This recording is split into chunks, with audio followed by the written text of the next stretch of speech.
Olá, esta é uma aula do curso básico de acionamentos eletrônicos.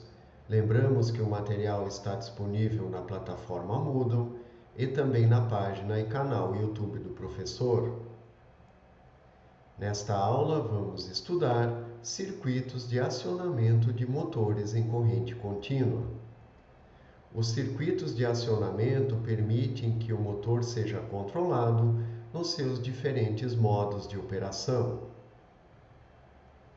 O motor elétrico de corrente contínua é uma máquina elétrica rotativa alimentada por uma fonte de alimentação em corrente contínua e que converte a energia elétrica em energia mecânica, disponibilizando a mesma no seu eixo. Os geradores também são máquinas elétricas rotativas de corrente contínua, mas que por sua vez convertem energia mecânica a partir de algum dispositivo ou de alguma força aplicada ao eixo da mesma, convertendo então esta energia mecânica em energia elétrica e disponibilizando a mesma nos terminais de conexão. Assim, um motor de corrente contínua pode funcionar tanto no modo motor como também no modo gerador. Mostramos exemplos de motor elétrico de corrente contínua e de gerador elétrico de corrente contínua com os seus respectivos símbolos. Estudamos nas aulas anteriores o circuito elétrico equivalente, formado por dois circuitos que são o circuito do estator, que é o circuito de campo, e o circuito do rotor, que é o circuito de armadura. A partir então da conexão destes dois circuitos, pode-se ter diferentes configurações, por exemplo, conexão série, conexão paralela e assim por diante. Vimos também que uma maneira de controlar a velocidade de um motor de corrente contínua é alterando a sua tensão de armadura. A partir então do conhecimento da máquina de corrente contínua, pode-se explicar o funcionamento de um motor nos 4 modos de operação possíveis. Estes são identificados então pelo quadrante de operação a partir do sentido da corrente elétrica e da polaridade da tensão elétrica no motor. Assim, no primeiro quadrante de operação, a corrente está entrando no motor pelo terminal positivo, o motor gira em um determinado sentido de rotação, na figura então no sentido anti-horário. Assim, tem-se tensão e corrente positivas no motor, portanto a potência é maior que zero pelo produto da tensão multiplicada pela corrente elétrica, e assim tem-se operação então no modo motor. No segundo quadrante, a corrente continua sendo positiva, mas agora inverteu-se a polaridade da tensão. Neste caso, então, o sentido de rotação seria o horário e o produto da tensão pela corrente resulta em uma potência negativa, portanto, tem seu modo de operação como gerador. No terceiro quadrante, tem-se tanto corrente negativa como tensão negativa, portanto, o produto será positivo e a potência, então, novamente é maior que zero e tem-se novamente o funcionamento como motor. Só que neste caso, em relação ao primeiro quadrante, em que se tinha o sentido de rotação anti-horário, aqui no terceiro quadrante tem seu sentido de rotação horário. Por sua vez, o quarto quadrante tem então corrente negativa e tensão positiva, resultando em um produto então negativo, ou seja, a potência é menor que zero e tem seu funcionamento então novamente no modo gerador.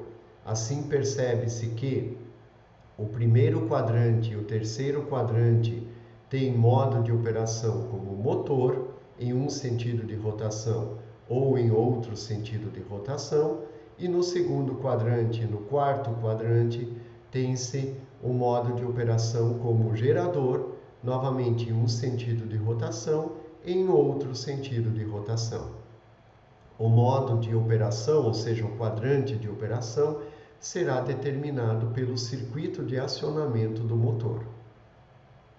Assim, um circuito simples que utiliza uma chave eletromecânica, por exemplo, identificada como S1, e um diodo de roda livre D1, que se faz necessário em virtude do motor ser uma carga resistiva indutiva, portanto, o diodo de roda livre é imprescindível para se evitar sobretensões nos elementos do circuito. Então, este conversor simples, que utiliza apenas uma chave liga e desliga, permite que se opere o conversor no primeiro quadrante de operação, funcionando então como motor e apenas ligando e desligando o mesmo. Neste caso, não é possível controlar a velocidade do motor, não é possível alterar o quadrante de operação e nem o sentido de rotação. Se alterarmos o interruptor de eletromecânico para um semicondutor, neste caso, por exemplo, um transistor, então continuamos operando no primeiro quadrante, com a diferença agora que, alterando a forma de onda da corrente na base deste transistor, se for um transistor bipolar de junção, nós podemos então controlar o transistor para conduzir ou bloquear e, portanto, poderemos alterar a tensão média sobre o motor, alterando então a sua velocidade de rotação. Neste circuito podemos então ligar e desligar, ou seja, fazer o motor girar ou não, controlar a sua velocidade, mas ainda não podemos alterar o quadrante de operação e nem inverter o sentido de rotação. Adicionando mais um interruptor e mais um diodo de roda livre, neste caso então tem-se um braço completo de um inversor, formado pelos interruptores T1 e T2 e pelos diodos de roda livre D1 e D2, e neste caso, além de ligar e desligar o motor, alterar a sua velocidade de rotação, também é permitido que se tenha corrente circulando do motor para a bateria, ou seja, para a fonte de alimentação, permitindo então que se funcione a máquina no modo gerador, ou seja, no quarto quadrante. Então, com isto é possível que se faça a regeneração de energia, por exemplo, se esta máquina estiver acionando um veículo elétrico. Então, em uma descida, por exemplo, é possível carregar a bateria pela força mecânica que é aplicada no eixo desta máquina, fazendo a mesma então funcionar como um gerador de corrente contínua. Então, com esse circuito já é possível operar em dois quadrantes de operação. Assim tem-se então os dois modos, o modo motor e o modo gerador. Por fim, com um conversor ponte completa, também chamado de ponte H, é possível operar então a máquina de corrente contínua nos quatro quadrantes de operação. Então, nos dois sentidos de rotação, alterar a sua velocidade de rotação, ligar e desligar a máquina e fazê-la então funcionar como motor e como gerador. Então, este seria o circuito de acionamento mais completo, pois permite que se opere um motor de corrente contínua em quatro quadrantes de operação. Então, tem-se o modo motor e o modo gerador, com rotação em um sentido e em outro sentido. Os elementos que utilizamos para os circuitos de acionamento são, então, elementos, por exemplo, de proteção e elementos de comando e controle. Dentre os elementos de proteção, podemos utilizar fusíveis e disjuntores. Então, os fusíveis podem ser com encapsulamento de vidro, areia ou cerâmica, por exemplo, e devem ser, neste caso, fusíveis lentos, pois se utilizarmos fusíveis rápidos, durante a partida do motor, pode ser que o fusível abra em virtude da corrente de partida do motor. Então, em circuitos indutivos, utilizam-se fusíveis lentos. Já o disjuntor é específico para operação em corrente contínua. Então, é um disjuntor termomagnético, como estudado nos elementos de instalações elétricas, mas neste caso apropriado para circuitos em corrente contínua.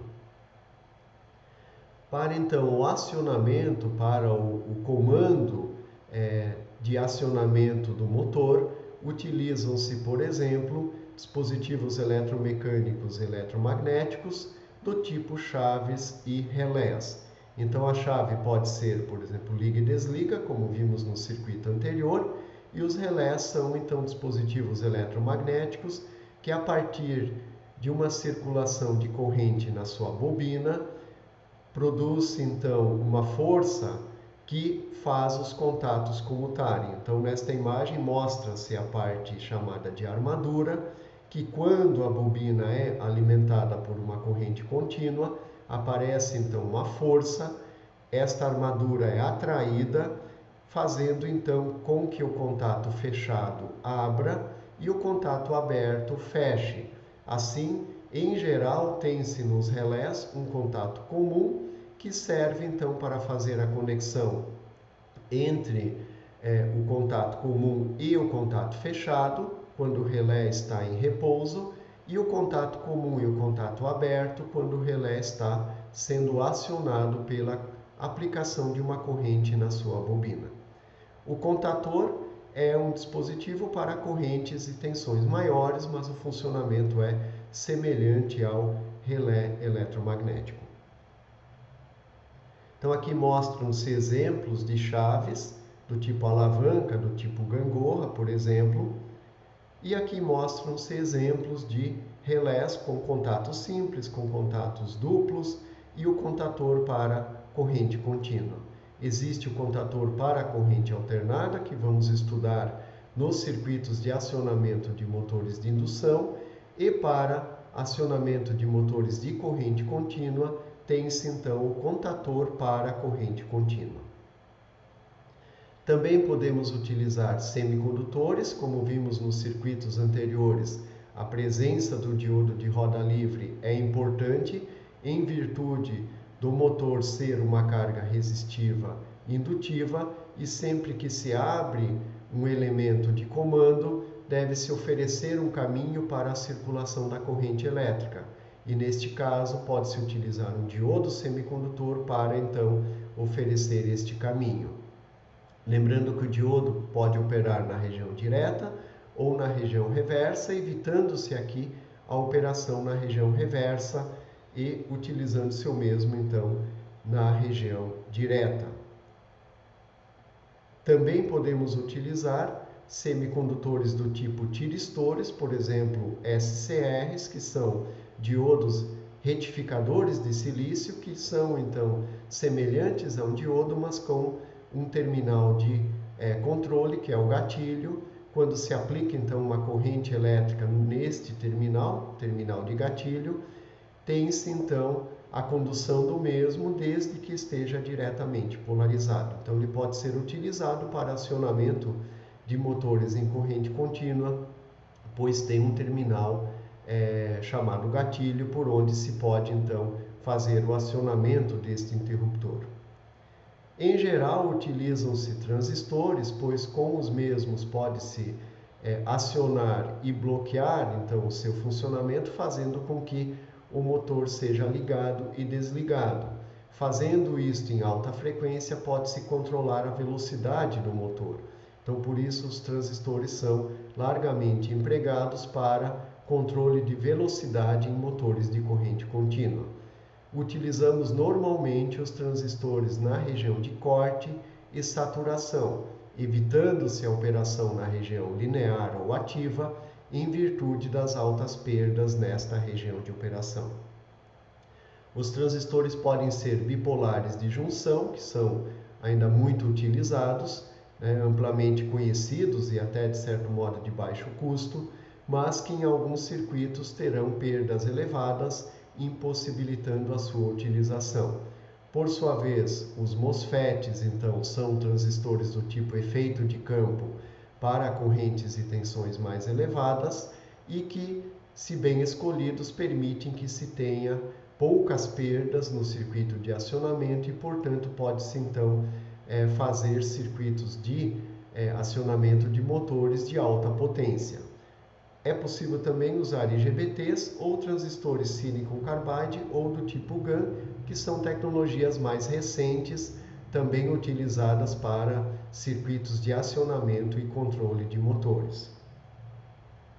Então aqui mostram-se os símbolos dos transistores do tipo bipolar de junção, MOSFET e IGBT, e mostram-se encapsulamentos para transistores de baixas correntes, por exemplo, da família BC, para correntes aí da ordem de 100 mA, transistores do tipo Darlington da família TIP, para correntes aí em torno de 5 A, por exemplo, e transistores MOSFET para correntes altas, como por exemplo 50 A. Também é possível utilizar circuitos integrados. É muito conhecido o integrado L293, que permite então o acionamento do motor de corrente contínua nos 4 quadrantes de operação, ou seja, permite o controle completo do motor a partir de sinais de controle em nível lógico, facilitando assim a implementação de circuitos, por exemplo, digitais ou a partir de microcontroladores. Também pode-se utilizar conversores CACC, que são retificadores, ou CCCC, que são conversores, então, corrente contínua para corrente contínua. Mostram-se conversores CACC de alta potência, ou seja, retificadores de alta potência, e diferentes aspectos de conversores CCCC. Também é possível ter na mesma placa, no mesmo circuito, o retificador, então o conversor CACC, e o conversor CCCC, que fará então o controle total da máquina de corrente contínua nos seus diferentes modos de acionamento, tendo também proteção, por exemplo, contra sobrecorrente, curto-circuito e outros problemas que podem aparecer na máquina, como sobre temperatura também. Vamos mostrar alguns circuitos de acionamento de motores de corrente contínua, começando pelo circuito mais simples, mostrado anteriormente, que utiliza então uma chave liga e desliga e um diodo de roda livre. Aqui mostra-se a equação que relaciona a tensão e a corrente no motor ou em um elemento indutivo, mostrando então que se ocorrer a abertura do interruptor e uma variação abrupta da corrente no tempo, tem-se então uma sobretensão tendendo a infinito, que provocará então danos ao circuito. Por isso, é necessário a presença do diodo de roda livre D1 para oferecer um caminho para a corrente do motor quando o interruptor S1 é aberto, fazendo então a desmagnetização do motor e evitando a presença de sobretensões. Neste circuito é possível então apenas ligar e desligar o motor. Não é possível operar em diferentes quadrantes e também não é possível inverter o sentido de rotação.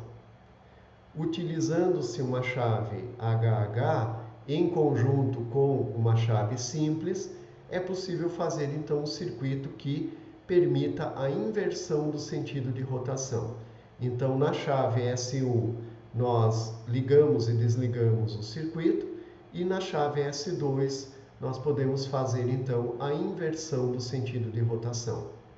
Esta solução é comum em aplicações como, por exemplo, brinquedos, carrinhos elétricos de pequeno custo, então é uma solução simples para este tipo de aplicação. Também podemos utilizar então relés ou contatores. Nesta imagem mostra-se então o acionamento da bobina do relé a partir de um transistor, vindo então a sua corrente de base de um circuito de controle, que pode ser um circuito digital, uma chave simples ou um microcontrolador, por exemplo. Então percebe-se aí que tanto na bobina do relé tem-se um diodo de roda livre, que é o D1, e também no motor tem-se um diodo de roda livre, que é o D2, para evitar sobretensões quando estes elementos são comutados, tanto a bobina do relé como o motor. Também com relés é possível fazer então um conversor do tipo ponte completa, mas neste caso não se pode fazer a alteração da velocidade do motor, mas sim pode-se inverter o sentido de rotação. Então, com dois relés é possível, neste caso, na configuração em questão, com os contatos na posição fechada, na posição de repouso, tem seu motor parado. Se o relé 1 for acionado, o contato comum vai para a posição fechando, então, o seu ponto de conexão com o contato aberto, fazendo o motor girar em determinado sentido. Se o relé 1 for desligado e o relé 2 for acionado, tem-se o outro sentido de rotação. Se os dois relés forem acionados, novamente o motor ficará parado.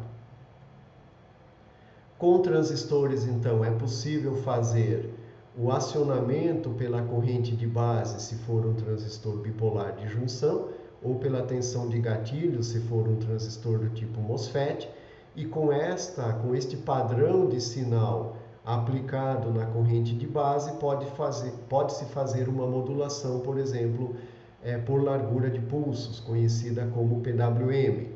Então, se os pulsos aplicados na base tendem a ter uma largura pequena, ou seja, a razão cíclica tende a zero, a tensão no motor resultante será pequena e tem-se então baixa rotação. Se a razão cíclica for de 50%, ou seja, se os pulsos ficarem com uma largura de 50%, isto significa que o tempo da chave fechada é igual ao tempo da chave aberta, tem-se então em torno de 50% da tensão da fonte chegando ao motor. E assim tem-se uma velocidade intermediária entre o motor parado e a velocidade nominal. Por sua vez, se a largura dos pulsos tender a 100%, ou seja, se mantivermos a chave fechada o tempo todo, então tem-se a tensão máxima no motor e a sua velocidade máxima de operação. Assim, pelo acionamento então do interruptor, pelo formato da corrente de base aplicada neste interruptor T1, pode-se controlar a velocidade do motor. Para permitir então o acionamento em dois quadrantes de operação, como vimos lá no início desta aula, pode-se utilizar um braço formado por dois interruptores e dois diodos de roda livre, e para simplificar o acionamento dos interruptores, pode-se utilizar, por exemplo, um circuito integrado específico para isso, como o exemplo mostrado na imagem. Neste caso, então, com um sinal vindo de um microcontrolador ou de um circuito digital, pode-se fazer o comando dos dois interruptores S1 e S2 a partir do circuito integrado, que faz o papel de driver de acionamento dos interruptores. E estes, por sua vez, fazem o acionamento do motor.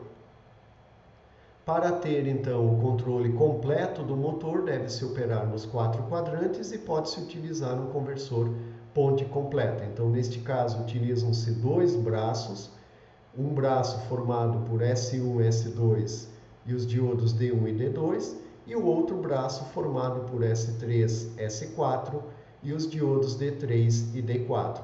Cada braço tem, neste caso, então, o seu driver de acionamento, como mostrado anteriormente.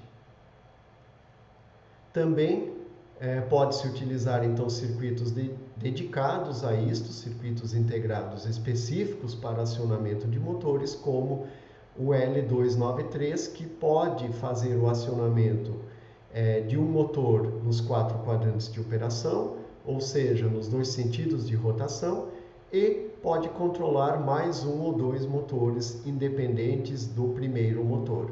Então, esse circuito integrado permite o controle de vários motores, sendo muito utilizado, por exemplo, em aeromodelos, barcos pequenos, carrinhos e assim por diante.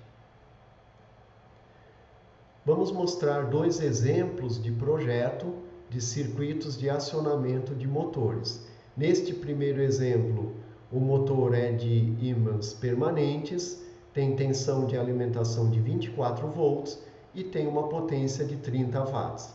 O circuito será transistorizado e a ideia é fazer o controle do transistor a partir, por exemplo, de um microcontrolador presente numa placa do tipo Arduino. Então, estas são as condições dadas para que se proponha, então, e se faça o projeto do circuito de controle. Percebam que o motor tem 2 fios de conexão, pois a conexão interna, neste caso, já foi dada, sendo série ou paralelo, conforme o fabricante do motor. Inicialmente, vamos calcular a corrente do motor, que neste caso é a sua potência dividida pela sua tensão de trabalho, sendo então uma corrente de 1,25 amperes.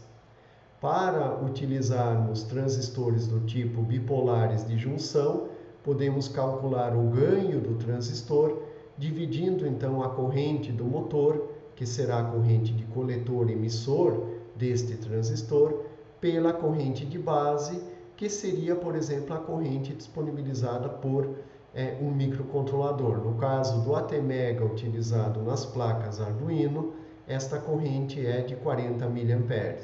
Assim, o ganho do transistor deve ser superior a 31,25, por exemplo.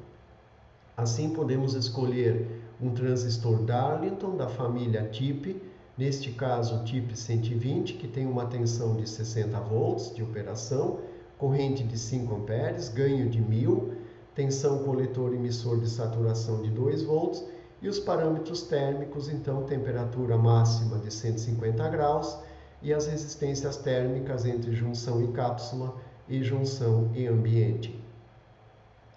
O diodo escolhido, então, pode ser, por exemplo, para 50 volts, uma corrente aí da ordem de 1,5 amperes, sendo então um diodo, por exemplo, do tipo FR151. Vamos calcular o resistor de base, então fazendo a tensão de saída do microcontrolador, que é de 5 volts, menos a tensão base emissor, que é da ordem de 0,7, dividida pela corrente de base. Então, o resistor de base deve ser algo em torno de 107 ohms. Se escolhermos um resistor de base de 1 kΩ, vamos ter uma corrente na base de 4,3 mA. Lembrando que o ganho do transistor TIP 120 é de 1000. Então, esta corrente é suficiente na base para fazer o transistor operar na saturação. Não precisamos colocar um resistor de 107 ohms, pois aí teríamos uma corrente de base de 40 mA, o que vai provocar inclusive aquecimento no microcontrolador. Então, podemos operar com uma corrente de base menor, pois estamos utilizando um transistor de alto ganho do tipo Darlington, que permite que se tenha correntes de base menores para que este transistor esteja na saturação.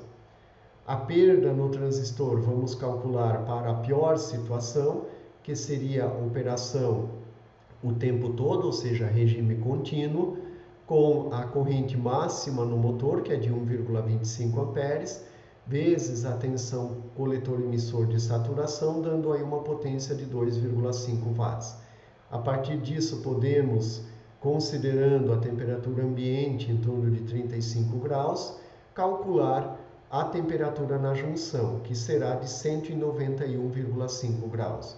Como esta temperatura é maior do que 150 graus, que é o limite estabelecido para este transistor, então precisamos utilizar um dissipador de calor, que é calculado então a partir do cálculo da resistência máxima entre junção ambiente, que deve ser de 46 graus Celsius por watt, para que se tenha 150 graus na junção, e a partir disso, descontando então a resistência entre junção e cápsula, e entre cápsula e dissipador, que pode ser aproximada aí por em torno de 1 grau Celsius por watt, tem-se então 43 graus Celsius por watt como sendo a resistência térmica do dissipador.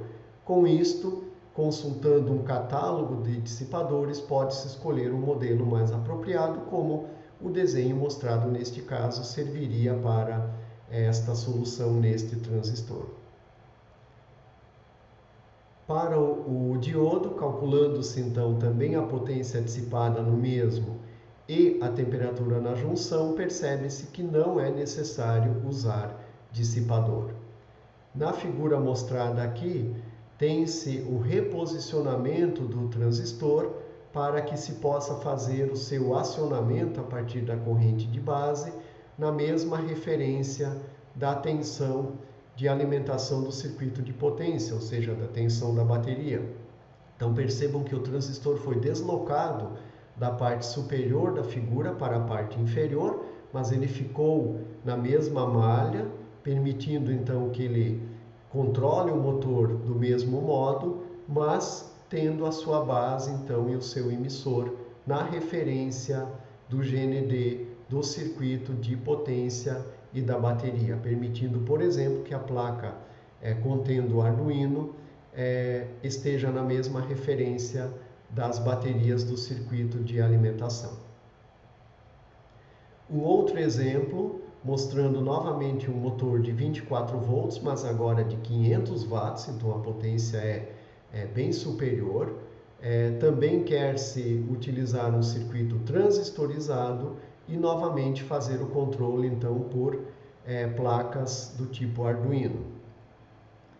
Neste caso, a corrente do motor é da ordem de 20 a 21 amperes, fazendo então com que a escolha de um transistor bipolar não seja adequada em virtude das altas perdas que se teria neste transistor e do alto ganho necessário para permitir o acionamento a partir do microcontrolador. Então, parte-se aqui para uma solução com transistores do tipo MOSFET, escolhendo o seu modelo IRF540, que tem uma tensão de operação de 100 volts, uma corrente que vai de 20 amperes a 28 amperes, dependendo da temperatura na cápsula do transistor.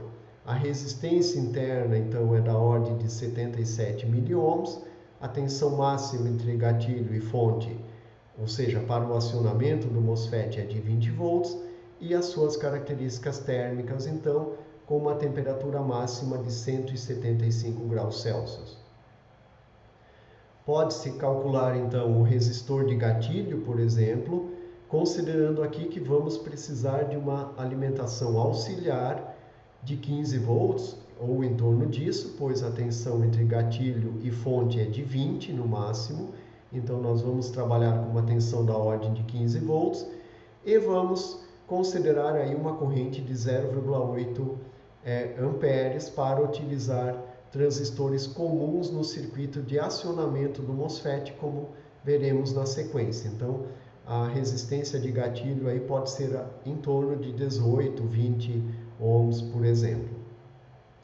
Para o diodo, pode-se escolher o modelo MUR 1510, por exemplo, que é para 100 volts e 15 amperes.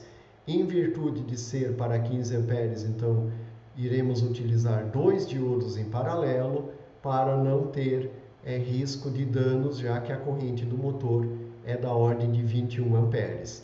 Neste caso, nós temos que considerar o modo de operação, por exemplo, com o transistor conduzindo 100% do tempo. Então, neste caso, o transistor iria conduzir toda a corrente do motor e pode-se abrir o transistor, fazendo com que o diodo conduza durante 100% do tempo, por alguns instantes, assumindo toda a corrente do motor. Então, os dois elementos, neste caso, como se faz o controle de velocidade do motor, devem ser dimensionados para a pior situação possível, ou seja, o transistor conduzindo 100% do tempo ou o diodo conduzindo 100% do tempo. Se a velocidade fosse fixa e a tensão no motor fosse definida e fixa, poderia se fazer um projeto otimizado para aquele ponto de operação.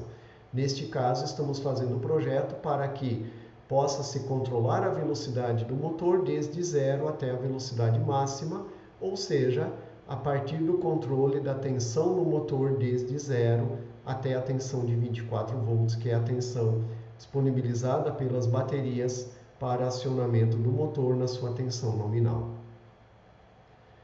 Calculando-se então as perdas no transistor MOSFET, fazendo a resistência vezes a corrente ao quadrado, tem-se uma perda da ordem de 33 watts, que é uma perda significativa para um componente. Com isto, a temperatura na junção seria de mais de 2000 graus Celsius, com certeza provocando danos ao componente, e por isso precisa-se utilizar dissipador, que neste caso teria então uma resistência térmica da ordem de 4,2 graus Celsius por watt. Descontando a resistência entre junção e cápsula e a resistência entre cápsula e dissipador da ordem de 1 grau Celsius por watt, tem-se então uma resistência térmica para o dissipador de 2,2 graus Celsius por watt, e aí mostra-se um modelo que poderia ser utilizado então para o dissipador do MOSFET. A seguir faz-se o cálculo das perdas nos diodos, lembrando que estamos utilizando 2 diodos, então cada diodo terá ou estará conduzindo a metade da corrente, neste caso então com uma perda aí da ordem de 13 watts, e calcula-se então a temperatura na junção, obtendo-se mais de 1000 graus.